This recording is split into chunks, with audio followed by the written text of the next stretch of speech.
Hello, my name is Andy Khong, and in this video I will be talking about consent and the confusion over what consent is and how consent still is a topic of debate and how it affects society today.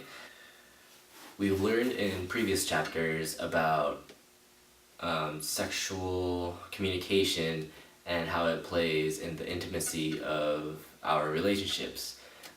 This can be from both verbal and nonverbal. But there seems to be some confusion as to whether the innocent flirtation from the verbal and nonverbal communication that one gives you, that it's an automatic yes to other sexual acts in the future. But that's simply not the case. Just because someone is flirting with you does not mean they want to have sex with you. That does not mean that they consent to anything. Does not mean anything besides the innocent flirtation. Consent needs to occur in all forms of relationships, whether it be from the casual hookup to the long-term married relationship. Just because you are married does not mean that either party has an obligation to have sex. Consent still needs to be required, even if you were married for 5 years to 50 years. Consent still needs to be there. Now, because there is this confusion of consent, there are some states that had to pass laws to clearly define what consent is. Now, in the state of Illinois, in 2003, there was a law that passed that gave the origins of the phrase "no means no." And the law specifically states that anyone can retract the consent of any sexual activity at any time. Now, since that law was passed in Illinois, many states have adopted this "no means no" idea. But even by that clear definition from that law, problems of the "no means no" still occur, and confusion still exists. In numerous sexual assault cases, there have been arguments whether or not no really meant no, or whether the retraction of the sexual act was really retracted in a sense. Some arguments included, even though that initial act, she said no, it left an open window for other sexual acts to happen.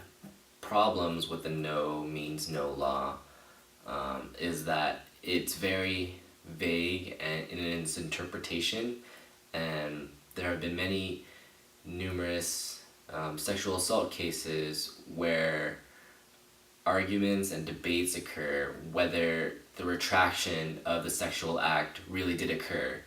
Some said that although the initial no was there, it still left an open window for other sexual activity to occur. Others say that although she did say no, there were other cues that actually meant she meant yes, or there was this ambiguity of the way she said it or acted that made the other person believe that she actually really did want to have sexual relations with that person. There have been many cases where the individual was manipulated into having sex, whether it be emotionally forcible or physically forcible. There have been other cases where one was drunk and was incapable of saying no, or was drunk and was coerced into saying yes, and it left the "no means no" law to have many gray areas that obviously needed to be fixed. Because of these numerous sexual assault cases, people realized that there are these gray areas in the "no means no" law that many can abuse and find ways to fight against it, and this needed to change. California recently enacted a law by Governor Jerry Brown that completely redefines consent, and basically it's the yes means yes law. This means that there is an affirmative answer to whether or not sexual consent is given, because the only answer is yes. That means if it's not yes, then everything else will definitively mean no. This solved a huge problem with the no means no law, where if one person were to say no, one can argue that other options are available. Now this yes means yes law was passed earlier this year and will be enforced to all universities, both public and private. This would hopefully solve all the sexual assault cases that are going on campus and eventually spread to the whole nation as a definitive answer to what clearly consent is. Now, because of this law that was just passed this year, there are still arguments and debates whether or not this is actually going to work, because of the redefinition of what consent is, and because of the fact that we lived with the no means no law for so long. There are people that are arguing whether or not society can assimilate to these new rules of consent. Here's a video that better explains the details within this yes means yes law.